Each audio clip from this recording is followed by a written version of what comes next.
Le Seigneur se présente à Moïse comme Dieu miséricordieux, et ainsi il nous révèle son visage et son cœur. Voici comme le pape François a voulu démarrer, dans sa première audience de 2016 et en plein jubilé de la miséricorde, une catéchèse sur la miséricorde selon la perspective biblique, pour apprendre la miséricorde en écoutant ce que Dieu lui-même nous enseigne avec sa parole. Dans le livre de l'Exode, a expliqué le pape, le Seigneur, en se révélant à Moïse, s'autodéfinit comme miséricordieux.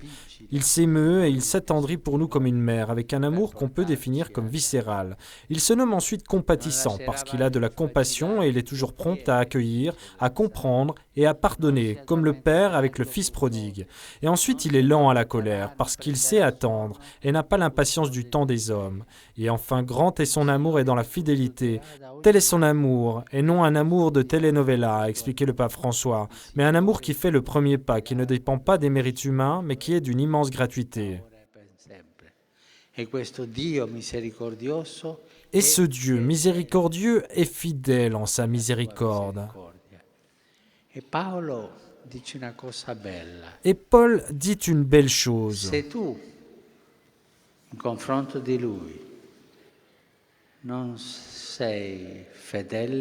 Si toi, face à lui, tu n'es pas fidèle, lui restera fidèle, parce qu'il ne peut pas se renier lui-même.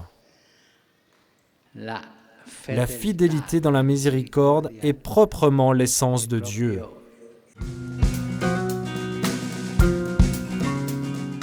Une visite pour souligner la grande importance des personnes âgées et des grands-parents contre la culture du déchet et pour la valeur de la dignité de la vie en chaque situation.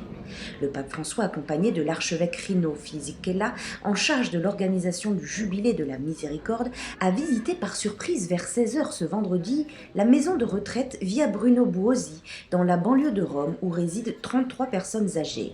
Grande surprise et joie entre les hôtes de la maison et le pape durant cette visite qui n'avait pas été annoncée. Il les a saluées une par une en s'arrêtant pour parler à chacune.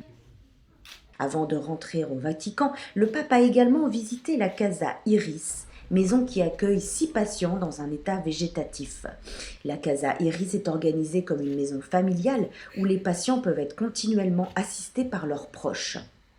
Vers 17h15, le pape a pris le chemin du retour pour le Vatican. Ces 2 visites de François font partie de l'initiative Vendredi de la Miséricorde, durant laquelle le Saint-Père se réserve dans les prochains mois la possibilité d'accomplir d'autres gestes de miséricorde. Il faut créer un nouveau humanisme du travail où l'homme et non le profit serait au centre et où l'économie servirait l'homme et non se servirait de l'homme. Parce que les jeunes sans travail sont les nouveaux exclus de notre temps. C'est ce qu'a dit le pape François à plus de 7000 membres du mouvement des travailleurs chrétiens qui ont été reçus en audience dans la salle Paul VI. Il leur a suggéré 3 mots-clés: éducation, partage et témoignage. Éduquer, a expliqué le pape, à ne pas céder aux duperies des favoritismes des recommandations, petites ou grandes, tentations qui sont indignes de l'homme et le plongent dans la mentalité fausse et nocive de l'illégalité, portant à la corruption de la personne et de la société. Être témoin, a conclu le pape, signifie transmettre l'espérance et soutenir par une aide concrète celui qui est sans travail, ces nombreux jeunes chômeurs qui sont les nouveaux exclus de notre temps. Ma pensate che in alcuni paesi dell'Europa, di questa nostra Europa, Pensez que dans chaque pays d'Europe, dans notre Europe si cultivée, la gioventù da 25 anni in giù 40% des jeunes de moins de 25 ans al 40% sont au chômage. di disoccupazione, 47 in altro paese, 50 in nord. Ma cosa fa un giovane che non lavora? 47% dans d'autres pays, Dove finisce? 50% dans certains. Mais que fait un jeune qui ne travaille pas? Où finit-il? Nelle Dans la malattie dépendance psicologiche, et la maladie nei suicidi, psychologique. che non sempre si Au pubblicano suicide. le statistiche dei suicidi Les giovanili. statistiques du suicide des jeunes ne sont pas toujours publiées. È il dramma Ceci est un drame C'est le drame des nouveaux exclus de notre temps. Le premier des miracles est un signe de bienveillance vers le mariage, mais pas seulement. Durant l'Angélus, sur une place Saint-Pierre ensoleillée et glaciale, le pape a réfléchi avec la foule sur l'évangile des noces de Cana proposé par la liturgie dominicale.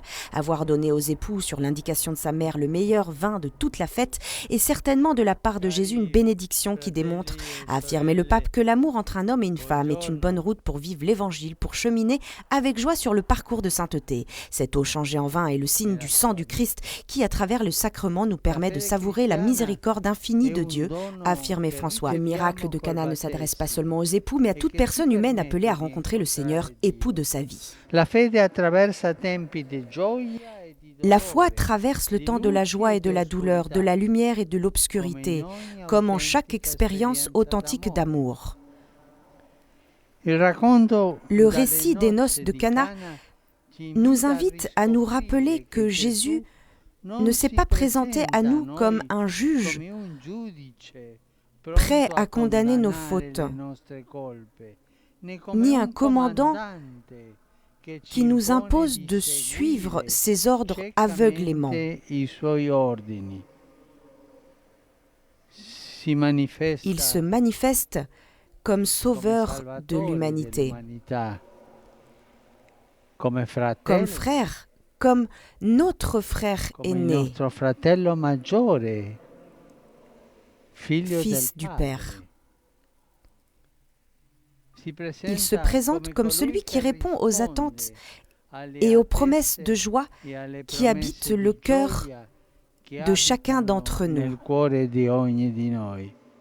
7000 migrants d'au moins 30 nationalités ont agité leur bannière sous la fenêtre du pape sur la place Saint-Pierre comme un salut à leur terre abandonnée parce qu'impossible de retourner chez eux et d'y survivre. Après l'Angélus, la place Saint-Pierre a été réchauffée par le message du pape François aux nombreux migrants qui ont voulu faire corps par leur présence. En cette année sainte, la 102e journée mondiale du migrant et du réfugié célébrée ce dimanche a pris la forme d'un jubilé des migrants place Saint-Pierre.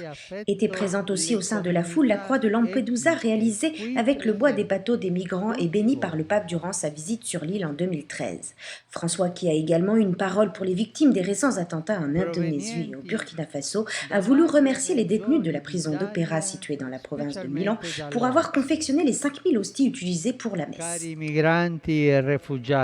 Chers migrants et réfugiés, chacun de vous porte en lui une histoire, une culture, des valeurs précieuses et souvent, malheureusement, des expériences de misère, d'oppression, de peur.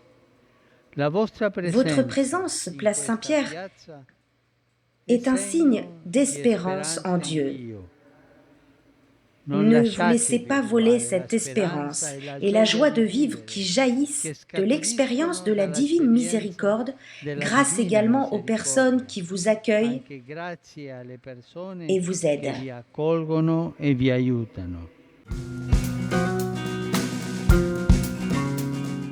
Vous êtes nos frères et sœurs aînés dans la foi. Nous appartenons à l'unique famille de Dieu qui nous protège comme son peuple. Tels ont été les mots du pape François à la communauté hébraïque de Rome lors de sa visite historique de la synagogue de la capitale italienne, la troisième depuis celle de Saint Jean-Paul II et Benoît XVI, qu'il a commencé avec l'hommage à l'histoire douloureuse de la communauté sur les pierres tombales en mémoire de la déportation en 1943 et de l'attentat terroriste de 1982. Lors de son arrivée, le souverain pontife a embrassé le rabbin-chef d'Icénie et rencontré chacun des survivants de l'Holocauste. Et dans son discours, il a demandé de ne jamais oublier la Shoah, barbarie inhumaine perpétrée au nom d'une idéologie qui voulait substituer l'homme à Dieu. Il faut toujours intervenir en défense de la dignité humaine et de la paix. L'ultima parola davanti a Dio, che è il Dio dell'amore e della vita. Ni la violence ni la mort n'auront jamais la dernière parole face à Dieu qui est le Dieu de l'amour et de la vie. Nous devons le prier avec insistance pour qu'il nous aide à pratiquer en Europe, en Terre Sainte, au Moyen-Orient, en Afrique et dans chaque autre partie du monde la logique de la paix, de la réconciliation, du pardon, de la vie. Le pape François a souligné que la violence de l'homme est en contradiction avec chaque religion digne de ce nom, et en particulier avec les 3 grandes religions monothéistes. Et avec vous, juifs, a-t-il conclu, frères et sœurs aînés dans la foi, soyons appelés à assumer nos responsabilités pour la ville de Rome et pour les grands défis du monde, pour qu'une écologie intégrale liée au message biblique de sauvegarde de la création soit désormais prioritaire.